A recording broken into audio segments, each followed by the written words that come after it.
Break के बाद आप सभी का स्वागत है छत्तीसगढ़ की खबरों के साथ। चलिए तो बता दें, छत्तीसगढ़ में तीनों चरणों का चुनाव हो चुका है, लेकिन अब भी दूसरे राज्यों में छत्तीसगढ़ मॉडल चर्चा में है।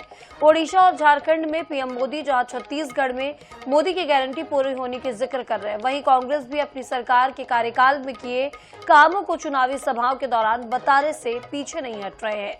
इन सब पर देखिए हमारी एक खास रिपोर्ट। गारंटी है कि बीजेपी की सरकार बनने के बाद जैसा ही आपका धान लेंगे 48 घंटे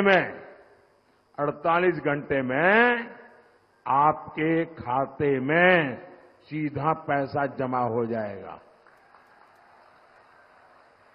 देखिए, आपने यहां उड़ीसा के बगल में छत्तीसगढ़ है। छत्तीसगढ़ में भी भाजपा ने गारंटी दी थी और पहले 30 दिन में ही ये गारंटी पूरी कर दी।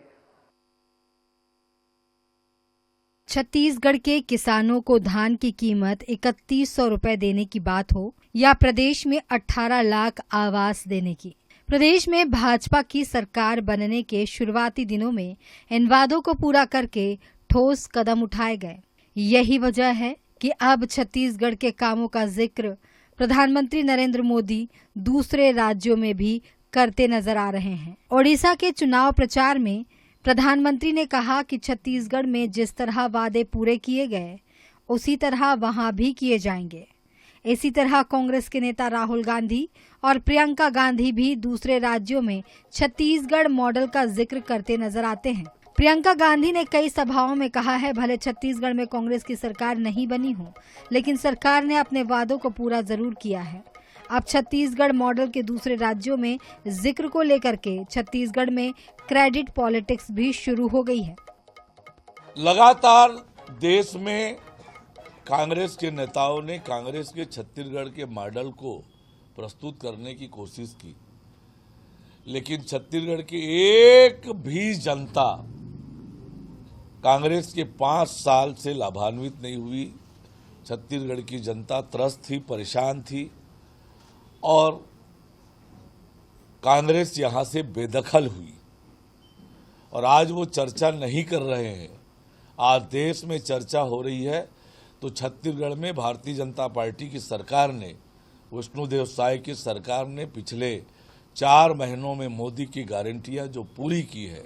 हमारी सरकार थी तो जो योजनाएं थी उसका क्रियान्वयन बेहतर होता था। और आप खुद बुद्धिजीवी लोग हैं, आप ही लोग देख लीजिए कि भारतीय जनता पार्टी ने जो वादे किए थे वो पूरे हुए क्या? इनके केंद्र के 2018 के हैं, 2014 में और 2019 में जो वादे किए थे, क्या केंद्र की मोदी सरकार ने पूरे किए हैं? ये झूठ बोलने में माहिर हैं और छत्तीसगढ़ में भी जो वादे किए हैं वो पूरे नहीं कर पाए हैं। तो इनके वादे ही रहते हैं। छत्तीसगढ़ में कांग्रेस की सरकार जब तक रही, प्रदेश के लिए विकास के कामों को छत्तीसगढ़ मॉडल के नाम से पूरे देश में प्रचारित करने की कोशिश होती रही। अब भाजपा भी प्रदेश में उठाए गए कल्याणकारी कदमों को प्रचारित करने में जुटी है। अन्य राज्यों में इसका कितना असर होगा, यह तो लोकसभा के परिणाम ही बताएंगे। रायपुर से INH 24/7 के लिए गौरव शर्मा की रिपोर्ट। और चलिए आगे आप पढ़ते हैं, आपको बता दें छत्तीसगढ़ में तीनों चरणों के चुनाव हो चुके हैं। वर्तमान में दोनों प्रमुख दल के नेता दूसरे राज्यों में प्रचार की कमान संभाल रहे हैं, लेकिन 4 जून के बाद वे क्या करेंगे, इसे लेकर अभी से एक दूसरे पर तंज कसते नजर आ रहे हैं। आखिर 4 जून के लेकर क्यों इतना बवाल मचा हुआ है और अभी से ही क्यों इतना बवाल देखने को मिल रहा है, इन सब पर देखिए हमारी एक खास रिपोर्ट। छत्तीसगढ़ में कांग्रेस और भाजपा ने 2024 के महामुकाबले में नए अंदाज में चुनाव लड़ा। 2023 के विधानसभा चुनाव में जीत से उत्साहित भाजपा ने जहां नए चेहरों पर दांव आजमाया, तो वहीं हार से हताश कांग्रेस ने पुराने खिलाड़ियों को ही आजमाने की रणनीति बनाई है। भूपेश बघेल से लेकर कवासी लखमा और ताम्रध्वज साहू से लेकर शिव डहरिया को भी मैदान में उतारा गया। अब तीनों चरणों के चुनाव के बाद सभी दिग्गज दूसरे राज्यों में प्रचार की कमान संभाल रहे हैं, लेकिन 4 जून के बाद वो क्या करेंगे, इस पर चर्चा हो रही है। कांग्रेस नेताओं के भविष्य और उनकी भूमिका पर भाजपा तंज कसने का कोई मौका नहीं छोड़ रही। उप मुख्यमंत्री अरुण साव दावा करते हैं कि चुनाव के बाद कांग्रेसी कहीं ढूंढे नहीं मिलेंगे। दूसरी ओर पूर्व मंत्री शिव डहरिया पलटवार करते हुए कहते हैं कि छत्तीसगढ़ में इस बार भाजपा से अधिक सीटें कांग्रेस जीतने जा रही है। देखिए, कांग्रेस पार्टी अप्रासंगिक हो गई है, जनता दूर जा चुकी है कांग्रेस पार्टी से और कांग्रेस पार्टी समाप्ति की ओर बढ़ रही है। 4 जून के बाद आप ढूंढते रह जाएंगे कि है कहां कांग्रेस। आदरणीय हमारे अरुण साहू जी मुगालते में हैं और सत्ता के दम पे चुनाव लड़ने वाले लोग इस तरह का नर्गल बातें करते हैं तो वो शोभा नहीं देता। धरातल में रहे और इस बार देखेंगे कि विधानसभा का चुनाव जिस तरह था, लोकसभा का चुनाव उसके विपरीत हुआ है और इस बार हमारी अधिकांश सीटें कांग्रेस पार्टी जीत के आएगी। लोकसभा चुनाव के 3 चरणों का मतदान अब भी बाकी है, लेकिन छत्तीसगढ़ में प्रत्याशियों के भाग्य का फैसला ईवीएम में कैद हो चुका है। नेताओं के सियासी भविष्य को बयानबाजी के साथ जीत और हार के समीकरणों को लेकर इंटरनल असेसमेंट का दौर भी लगातार जारी है। ऐसे में ये तय है कि 4 जून की तारीख दिग्गजों की जीत हार के साथ प्रदेश की सियासत में अहम बदलाव लेकर आएगी। INH 24/7 के लिए रायपुर से गौरव शर्मा की रिपोर्ट। और चलिए आगे बढ़ते आपको बता दें, छत्तीसगढ़ के कांग्रेसी नेताओं के रायबरेली दौरे पर कांग्रेस और भाजपा नेताओं के बीच बयानबाजी शुरू हो गई है। डिप्टी सीएम अरुण साव ने कहा कि कांग्रेस एक परिवार की पार्टी इसलिए रायबरेली जा रही है। सोनिया गांधी सांसद निधि का पैसा कहां खर्च कर रही हैं? रायबरेली में घटना हुई तब सोनिया गांधी कहां थी? रायबरेली की जनता राहुल गांधी को बेरंग लौटाएगी। वहीं मामले में पलटवार करते हुए पूर्व मंत्री शिव डहरिया ने कहा कि क्या भाजपा के नेता उड़ीसा या अन्य राज्यों में जाकर प्रचार नहीं कर रहे हैं? पार्टी जिनको जिम्मेदारी देती है वहां हमारे नेता प्रचार के लिए जाते हैं। पार्टी के एक परिवार की पार्टी है। कांग्रेस पार्टी इतने सीटों पर चुनाव लड़ रही है, पर कांग्रेस के नेता कहीं जा रहे हैं तो केवल रायबरेली। और रायबरेली की जनता ने तो तय कर लिया है। रायबरेली की जनता हिसाब पूछ रही है कि वो सांसद निधि का पैसा सोनिया गांधी जी ने कहां लगाया।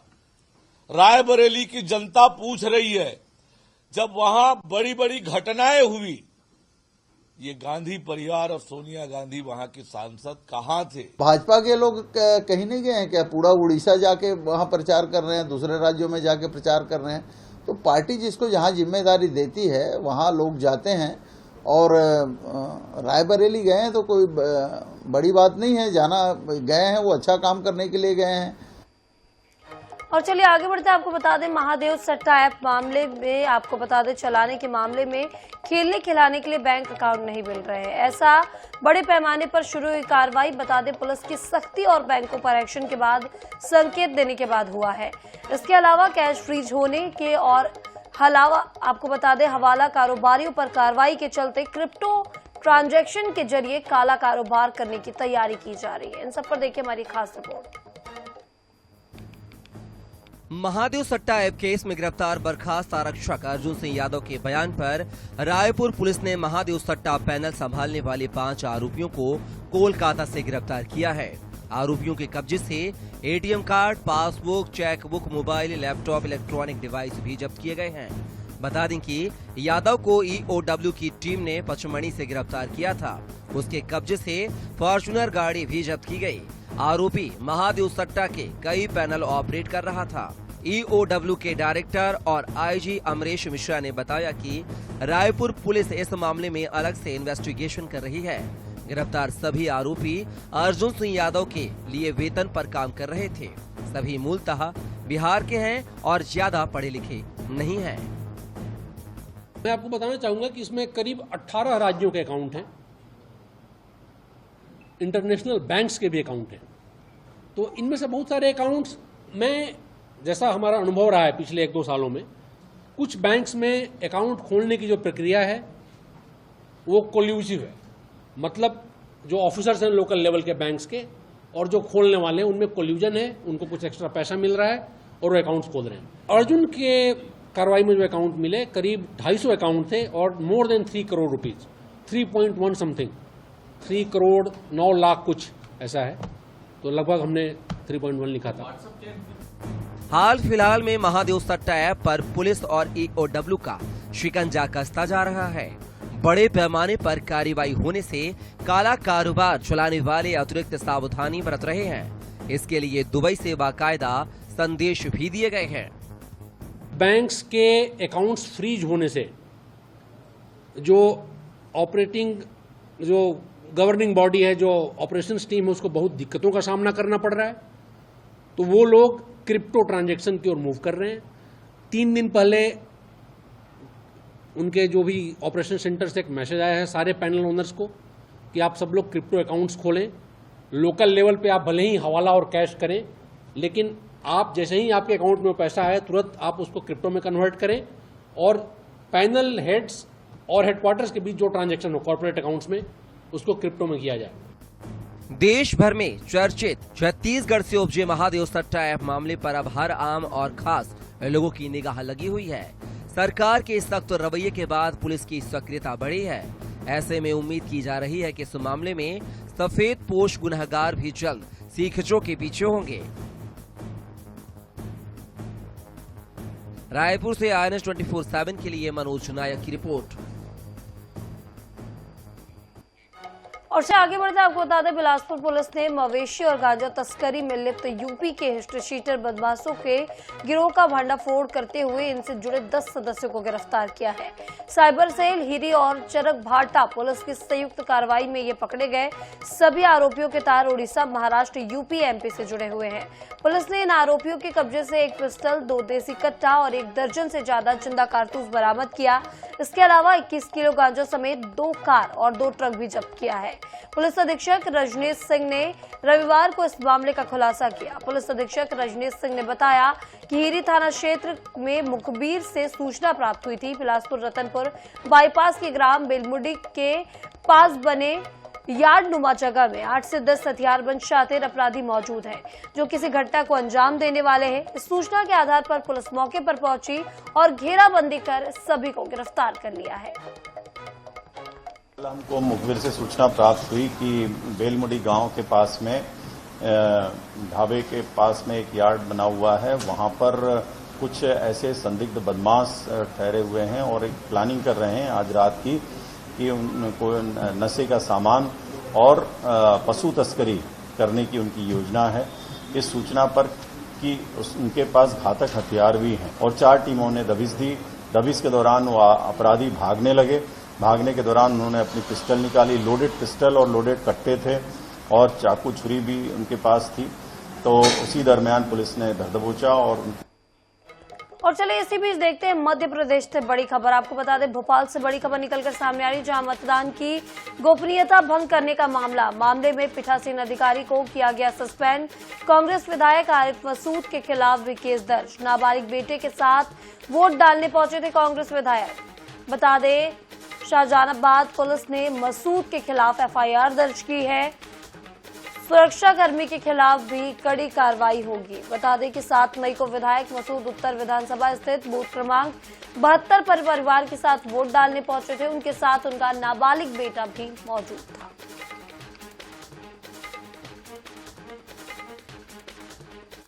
चलिए आगे बात करते हैं धार की, जहां MP में चौथे चरण का मतदान संपन्न हो चुका है। दिव्यांग बूथ के मतदान दल भी की वापसी हो गई है। मतदान सामग्री के साथ पॉलिटेक्निक कॉलेज पहुंच चुके हैं कर्मचारी। और फिलहाल के लिए खबरों में बस इतना ही। आगे ज्यादा अपडेट्स के लिए देखते रहिए INS 24/7। मुझे दीजिए इजाजत। नमस्कार।